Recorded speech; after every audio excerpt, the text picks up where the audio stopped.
भारत माता के भारत माता के नरेंद्र मोदी नायकत्व नरेंद्र मोदी नायकत्व अरविंद अन्न नायकत्व अरविंद अन्न नायकत्व ఈ రోజు 3 రాష్ట్రాలలో బీజేపీ అత్యధిక మెజార్టీతో ఘన విజయం సాధించిన సందర్భంగా మల్లాపూర్ మండల కేంద్రంలో సంబరాలు జరుపుకోవడం జరిగింది. పశ్చిమ బెంగాల్లో బీజేపీ జెండా ఎగిరిందంటే దానికి కారణం నరేంద్ర మోడీ గారు. ఆర్టికల్ 370 రద్దు ఇంత కష్టమో అదే తరహాలో పశ్చిమ బెంగాల్లో బీజేపీ రావడం కూడా అంత కష్టం ఉండే. అత్యధిక మెజార్టీ 200 సీట్లు సాధించిందంటే దానికి కారణం నరేంద్ర మోడీ గారి నాయకత్వం అని చెప్పుకోవాలి. రానున్న రోజుల్లో తెలంగాణలో కూడా బీజేపీ వచ్చే అవకాశాలు మెరుగ్గా కనిపిస్తున్నాయి. కేంద్ర నాయకత్వం ఏదైతే ఉందో ఇప్పటివరకు తెలంగాణలో దృష్టి పెట్టడం జరగలేదు. ఇప్పుడు 10వ తారీఖు మే 10న నరేంద్ర మోడీ గారు హైదరాబాద్ రావడం జరుగుతుంది.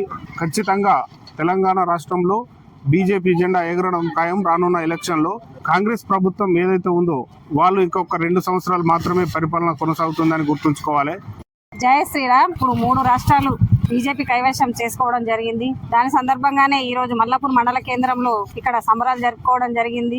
రానున్న రోజులలో కూడా ఏదైతే మే 10 రోజున మన జనగ్రహ సభకి మన గౌరవ ప్రధానమంత్రి నరేంద్ర మోదీ గారు ఏం చేస్తున్నారు అంటే అది శుభ సూచకం.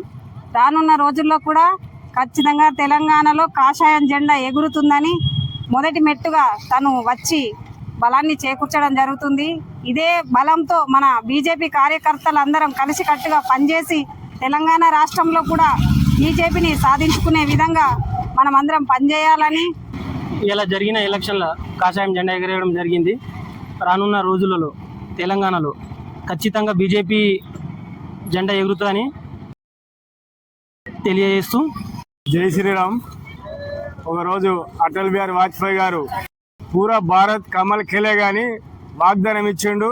అదే ప్రకారం చెప్పిన ప్రకారమే నడుస్తుంది. వారి బాటలో నరేంద్ర మోడీ గారు కూడా మంచితనంగా నడుస్తుండు, గౌరవంగా గెలుస్తుంది. ఇంకా కూడా మన తెలంగాణలో కూడా మంచి గౌరవంతో వచ్చే ఎలక్షన్లలో కంపల్సరీ గవర్నమెంట్ ఫామ్ చేస్తారని నాకు ఫుల్ నమ్మకం ఉంది. తెలంగాణ ప్రజలు కూడా మార్పు వచ్చింది. ఈ పంటలు, ఈ వాగ్దానాలు ఇవన్నిటి వలన ₹75 మందికి మార్పు వచ్చింది. రానున్న ఎలక్షన్లో కంపల్సరీ బీజేపీ గవర్నమెంట్ సాధిస్తుంది. జై శ్రీరామ్. జై శ్రీరామ్.